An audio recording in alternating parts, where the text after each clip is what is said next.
Une délégation de Capitol Ministries est à Lomé. Cette organisation religieuse américaine qui apporte la bonne nouvelle aux dirigeants du monde a été reçue par le chef de l'État, Faure Sozimna Gnazingbe. La qualité et le professionnalisme dans la production des poussins d'un jour et la crise de la grippe aviaire dans certains pays d'Afrique, tels sont les principaux thèmes des journées techniques avicoles au Togo, les 6e du genre. Et puis à suivre également dans ce journal les préparatifs de Agbogozan édition 2015. En attendant l'apothéose de samedi à Nanchen, la tradition du premier jeudi du mois de septembre a été respectée par les cérémonies de libation. Voilà pour les principales articulations de ce journal. Merci d'être au rendez-vous du 20h sur la télévision togolaise. Le président de la République, Faure Sozimna Gnazingbe, a accordé hier dans la soirée une audience à une délégation de Capitol Ministries, un ministère qui a pour vocation d'apporter l'enseignement de la parole de Dieu aux dirigeants et responsables politiques aux États-Unis et à travers le monde. Conduite par son président fondateur Ralph Drollinger, la délégation est allée discuter avec le chef de l'État de la possibilité de commencer ses activités au Togo. Les propos du chef de la délégation ont été recueillis par Tchasenam Baga. Capitol Ministries is all about putting full-time Bible teachers. Le ministère Capitol Ministries a pour vocation essentiellement d'apporter l'enseignement de la parole de Dieu aux responsables politiques, à toutes les personnes qui sont élevées en dignité dans différents pays, parce que c'est l'enseignement de la parole de Dieu qui peut transformer les cœurs, transformer les mentalités et donc contribuer ainsi à une meilleure gouvernance du pays. Nous avons eu un entretien nous avons eu l'honneur d'un entretien avec le président de la République et ce dont nous avons discuté, c'est de voir dans quelle mesure nous pouvons également commencer ce ministère dans ce pays et notamment au niveau de l'Assemblée nationale et également au niveau de l'exécutif d'une façon générale. Capitol Ministries in Parliament and they Mettre donc Dieu au centre de l'action politique en apportant l'évangile aux dirigeants du monde, telle est la mission de Capitol Ministries. Et après l'entretien, le président de la République a offert un dîner à Ralph Drollinger et son équipe. C'était à la salle des banquets de la présidence de la République, un dîner auquel étaient également conviés le Premier ministre, Komisilom Klassou, des membres du gouvernement, des députés à l'Assemblée nationale, des responsables des institutions de la République, des chefs traditionnels et leaders religieux. Tchasenam Baga nous en fait le compte-rendu. C'est librement que les peuples choisissent leurs dirigeants à qui ils confient leur destinée. En retour, les dirigeants se doivent de conduire leur peuple dans le respect et la crainte de Dieu. Ce diptyque constitue la trame de l'œuvre de Capitol Ministries. Le ministère a pour vocation de mettre Dieu au centre de l'action politique en apportant la parole de l'Éternel aux élus à travers le monde. Désormais, les responsables de Capitol Ministries veulent exercer leur activité au Togo. Ce dîner offert par le chef de l'État Faure Sozimna Gnazingbe en leur honneur a été un espace d'échange et de prise de contact avec les politiques togolais. La soirée a été marquée par d'intenses prières, mais également de chants et de louanges pour rendre grâce à Dieu pour tous les bienfaits qu'il ne cesse d'accorder au peuple togolais et à ses dirigeants.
Les saintes écritures sont claires.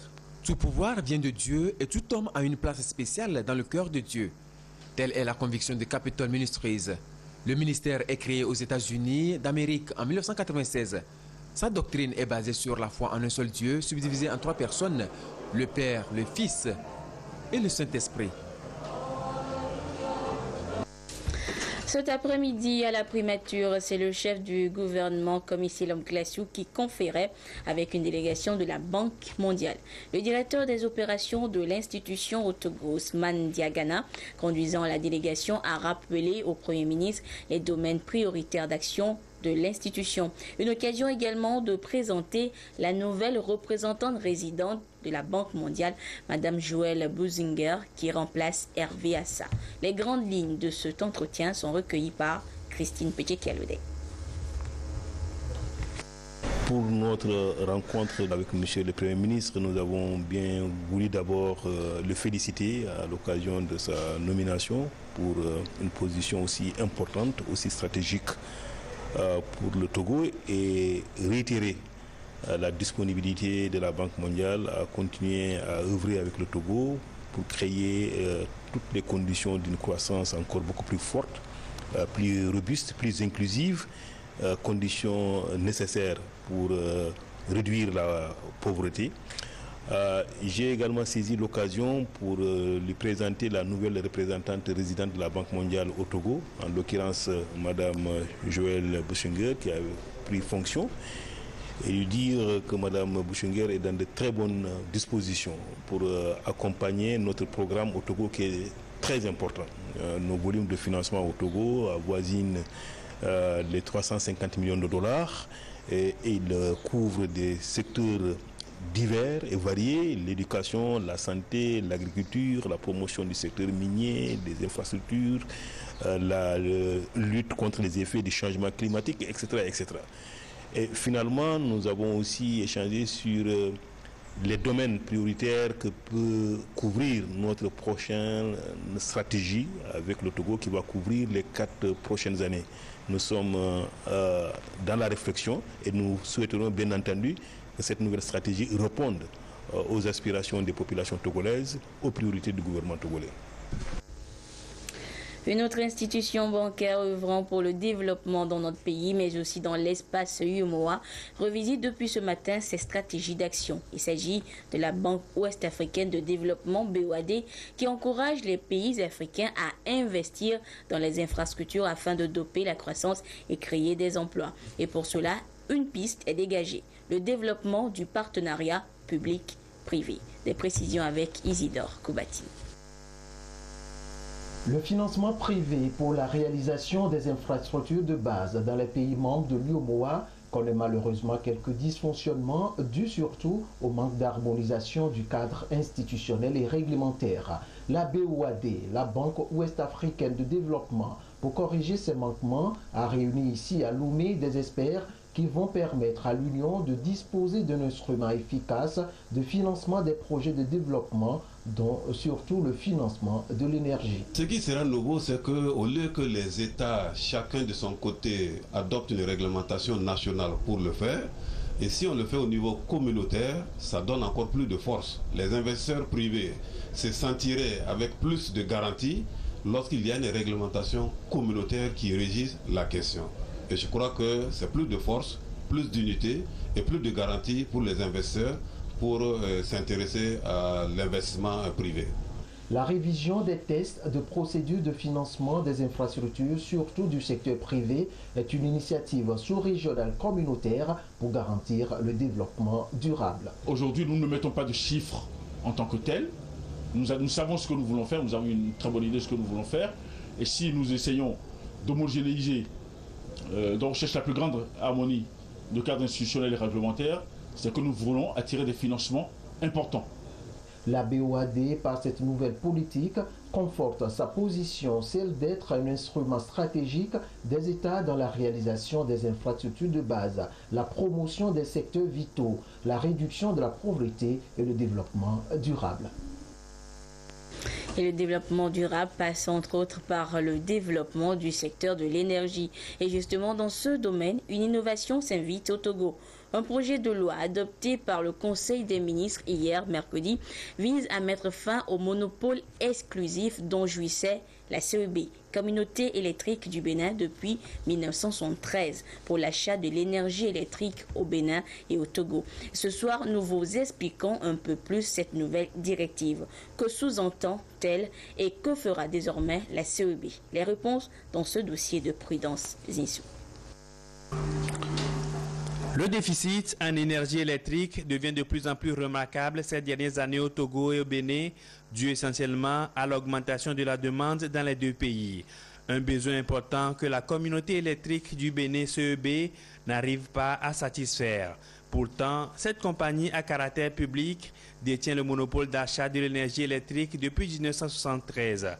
Pour régulariser cette situation, le gouvernement vient d'adopter un projet de loi en Conseil des ministres pour mettre fin au monopole exclusif dont jouissait la CEB.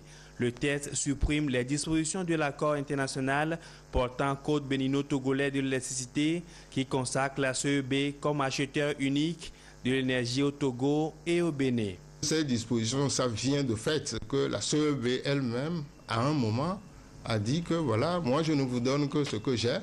Comme elle n'en a pas assez, il faut que les États construisent eux-mêmes leurs sources de production. Sinon, avec les infrastructures aujourd'hui que le chef de l'État est en train de mettre en œuvre sur toute l'étendue du territoire, il faut qu'il y ait de l'énergie en bonne qualité et en quantité suffisante pour que ces investissements aboutissent. Le projet de loi adopté ouvre ainsi la voie à la libéralisation du marché de l'énergie tout en diversifiant les sources d'approvisionnement. Désormais, l'approvisionnement en énergie sera soumis à la concurrence dans les deux pays avec l'installation de sociétés privées appelées à faire leurs preuves dans ce domaine.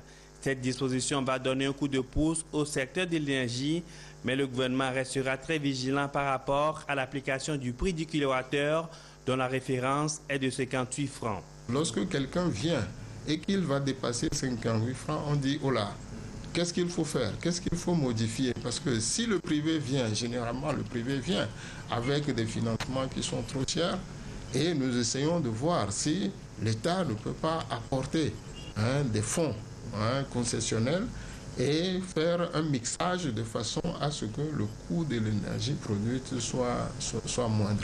Donc c'est une décision qui est bonne, mais nous devons être vigilants pour ne pas construire à la hâte des sources d'énergie qui soient trop chères. Vous savez que l'énergie, c'est le moteur du développement et nous sommes très avisés et nous voulons à tout prix que tous les privés qui viennent aujourd'hui, quand ils viennent nous proposer des schémas de financement, il faut qu'on fasse en sorte que le coût de l'énergie soit abordable. Au-delà de cet engagement du Togo à s'adapter à l'évolution du marché, ce projet met également la législation en phase avec la réforme du sous-secteur de l'énergie intervenue depuis le 18 juillet 2000, conformément aux recommandations de l'UEMOA et de la CEDEAO. La CEB conservera l'exclusivité des importations pour ses propres sources de production et au transport. Je crois que c'est d'un commun accord que les États ont accepté, compte tenu du fait que la CEB n'arrive pas à augmenter sa production. Il fallait que l'offre de la CEB suive la demande. Aujourd'hui, la demande est exponentielle et donc les États, je crois, ont bien fait de modifier ce code-là pour leur permettre de produire plus. Mais cette production, nous devons la maîtriser. Depuis sa mise en place en 1968, la CEB reçoit de l'énergie au Ghana et au Nigeria et la partage entre le Togo et le Bénin. De 60 mW au départ, cette quantité a été réduite à 30 pour les deux pays, ce qui est insuffisant. D'où la création en 2009 de la centrale thermique Contour Global. Nul doute que cette centrale sera vivement sollicitée pour combler le gap en énergie dont a besoin le Togo. On peut s'attendre éventuellement à d'autres investissements privés pour aider le Togo à relever le défi en matière d'approvisionnement en énergie électrique. Autre sujet en actualité, les 6e journées techniques avicoles qui concernent les acteurs du secteur et au-delà par l'ordre du jour l'ensemble des populations de l'espace UEMOA. La production régulière de poussins de qualité, la crise de la grippe aviaire constitue la toile de fond de cette rencontre à Lomé depuis hier. Sonia Aminipo, Clarisse Atikle. Doit de plus en plus tourner vers le professionnalisme.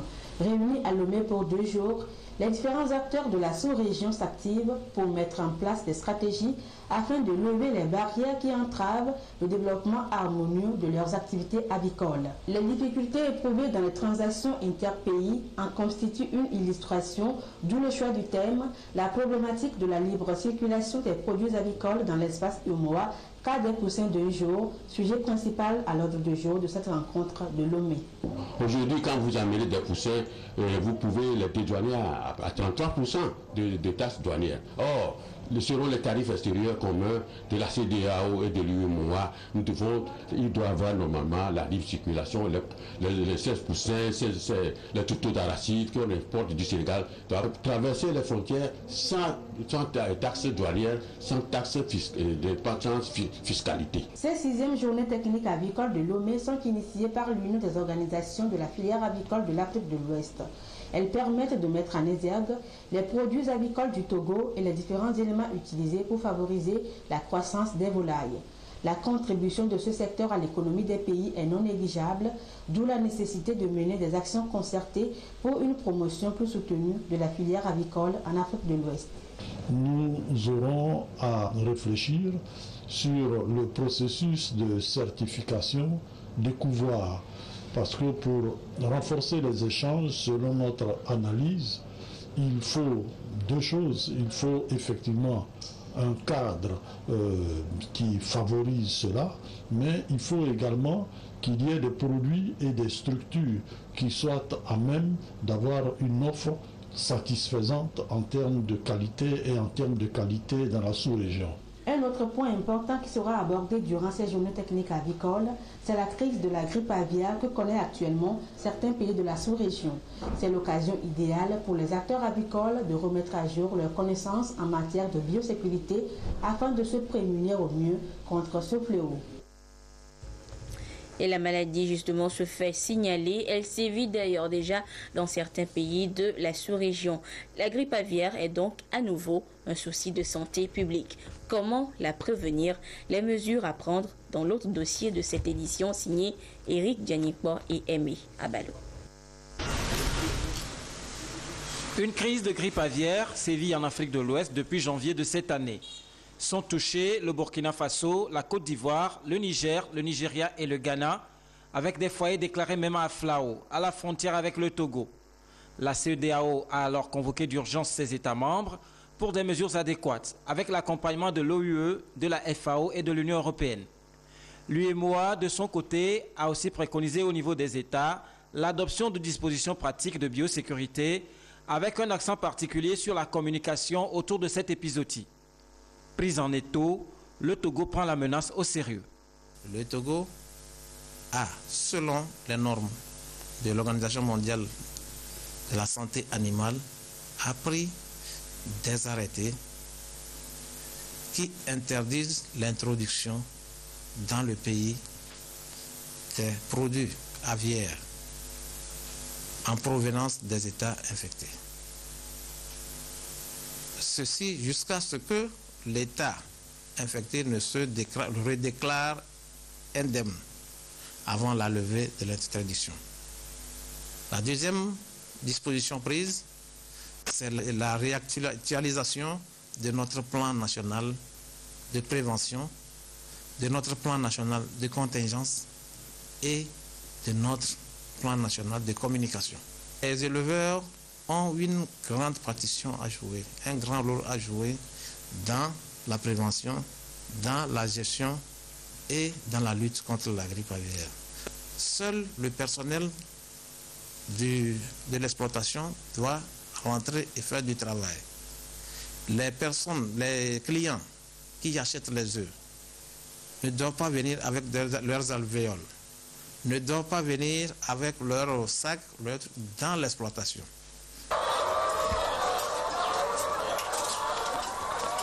les éleveurs se sont bien passés la consigne. Les clients n'ont plus accès aux fermes.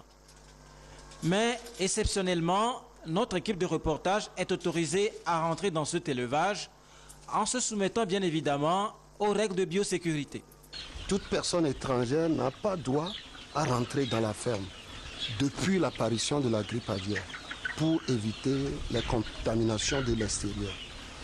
Bon, la biosécurité étant la mesure prise pour éviter la contamination des sujets, nous oblige à mettre des bassins à l'entrée de la porte, des bassins contenant de l'eau avec les désinfectants. Les mêmes choses se font avant de rentrer aussi dans les poulaillers.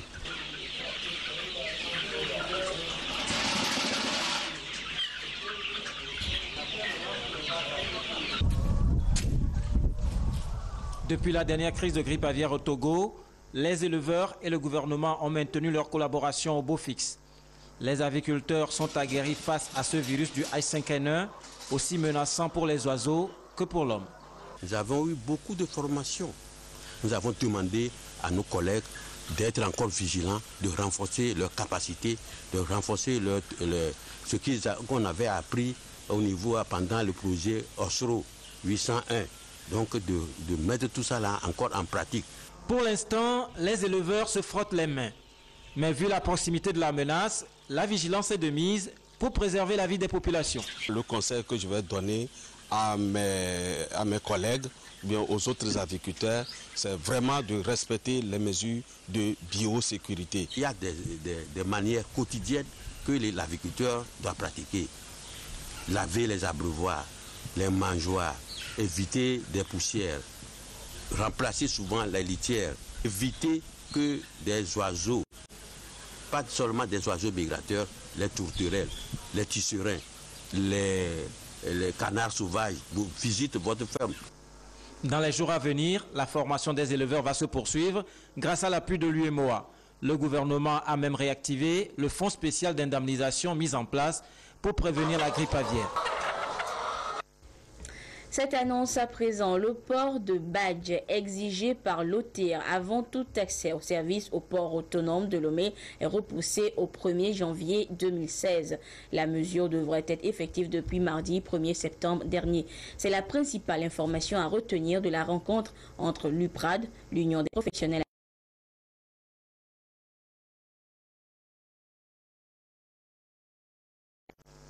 Au lendemain du mouvement de débrayage observé par les transitaires non agréés au port autonome de Lomé par rapport aux nouvelles mesures concernant le nouveau badge exigé par l'Office togolais des recettes, l'Union des professionnels agréés en douane UPRAD clarifie la situation à ses membres. Initialement prévu pour prendre effet à partir du 1er septembre dernier, le port de badge donnant accès au service du port autonome de Lomé sera dorénavant mis en vigueur le 1er janvier 2016. Le bureau de l'UPRAD a tenu à expliquer à ses opérateurs économiques le bien fondé de cette disposition et la nécessité de se conformer à la nouvelle réglementation.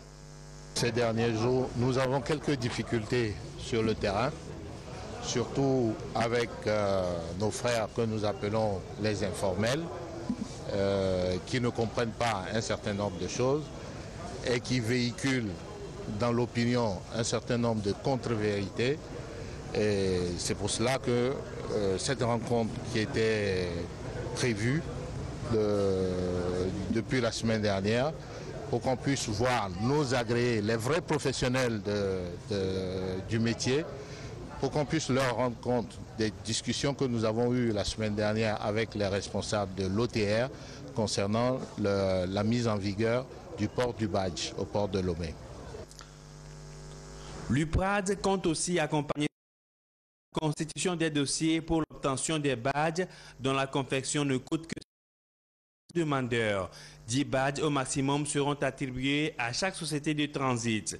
L'autre préoccupation concerne les 4 000 francs supplémentaires qui seraient perçus depuis le 1er septembre par la société d'exploitation unique pour le Sérieux Ségus lors de l'émission du DFU, document de frais unique. L'instauration du port de badge au port autonome de Lomé fait partie des innovations de l'OTR pour mieux servir les clients et sécuriser l'environnement de travail aux opérateurs économiques ainsi qu'aux visiteurs.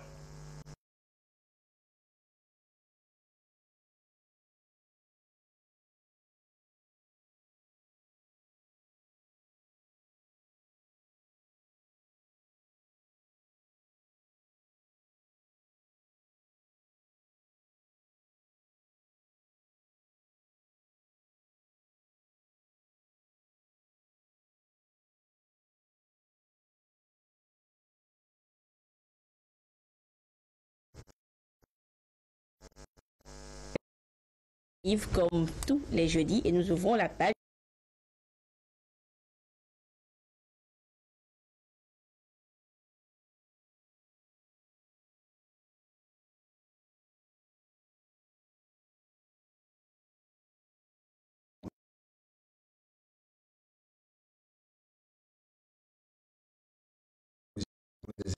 de la CAN 2017 avec Alfred Koulani, notre envoyé.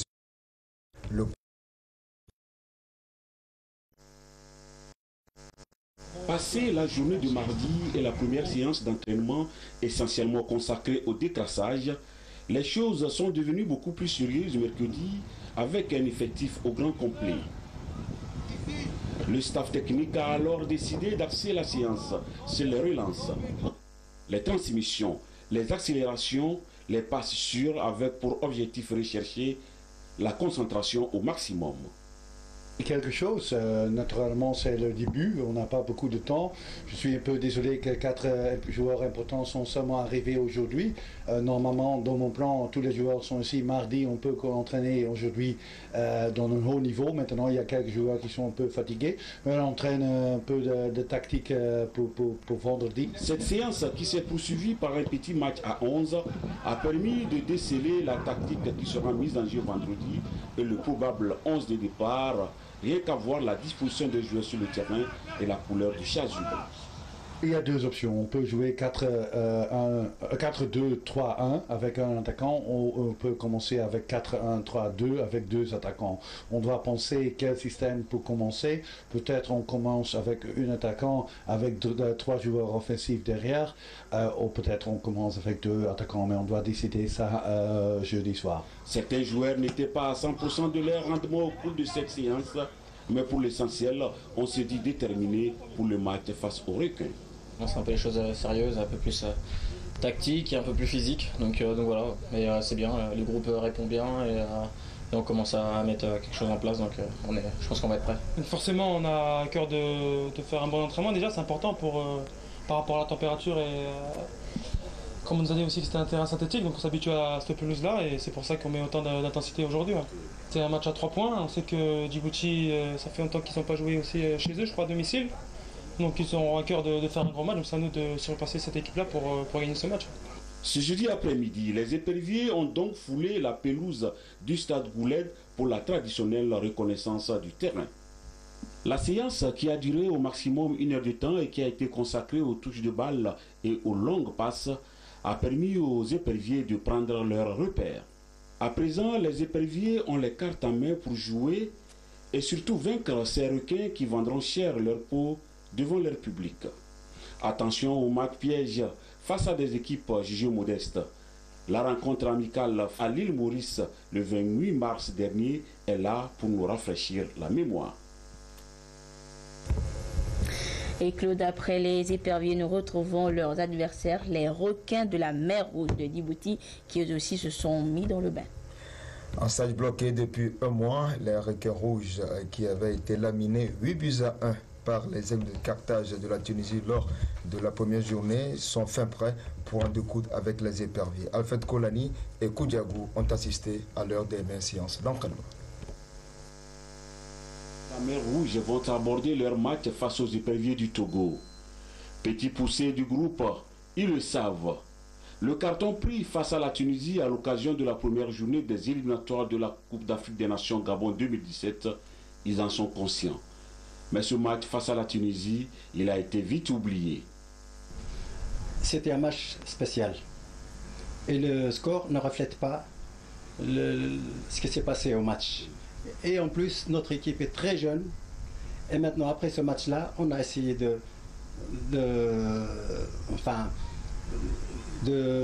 bien prendre les choses au sérieux, de travailler ensemble. Et nous avons fait deux matchs extraordinaires. Et tout le monde le dit, tout le monde l'avoue. Notre équipe est jeune, on doit avoir un peu de patience. Face aux éperviers vendredi, les requins de la mer Rouge vont jouer avec leurs moyens. Le match de Togo, c'est aussi un match très difficile pour nous, mais on s'est préparé il y a presque un mois qu'on est en stage bloqué. Nous allons entamer le match avec nos moyens, c'est-à-dire commencer le match avec prudence, mais une fois savoir et connaître l'intention de l'adversaire, nous allons réagir.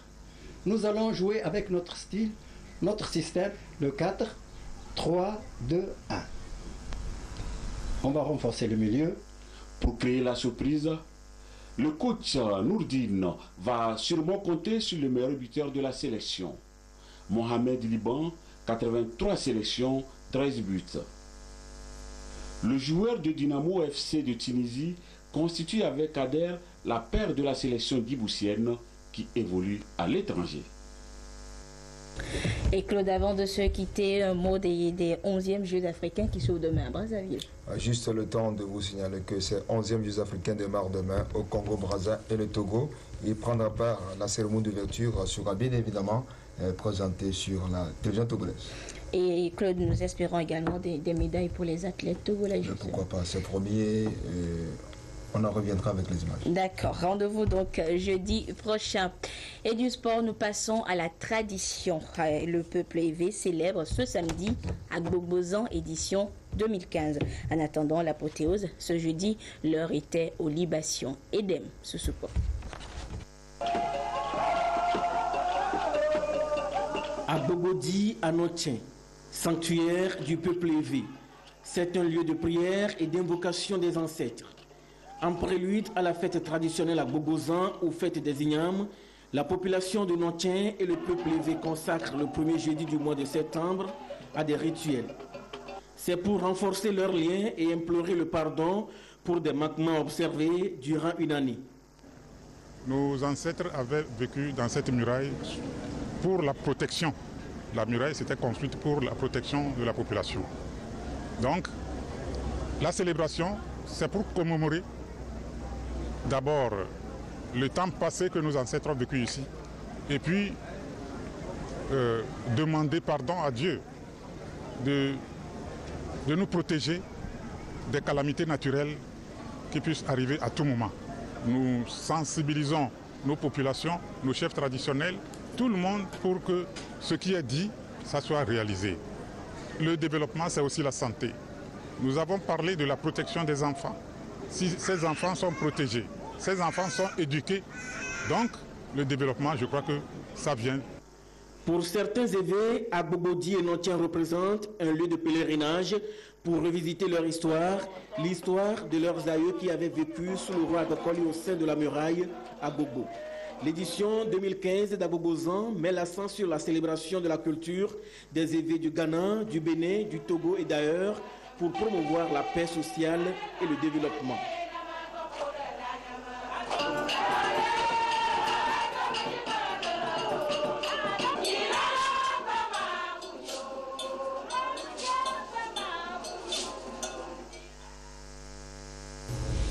C'est sur ces images que se referme cette édition. Merci à vous qui l'avez suivi où que vous soyez grâce à la télévision togolaise, notamment du côté de Notien. Au revoir.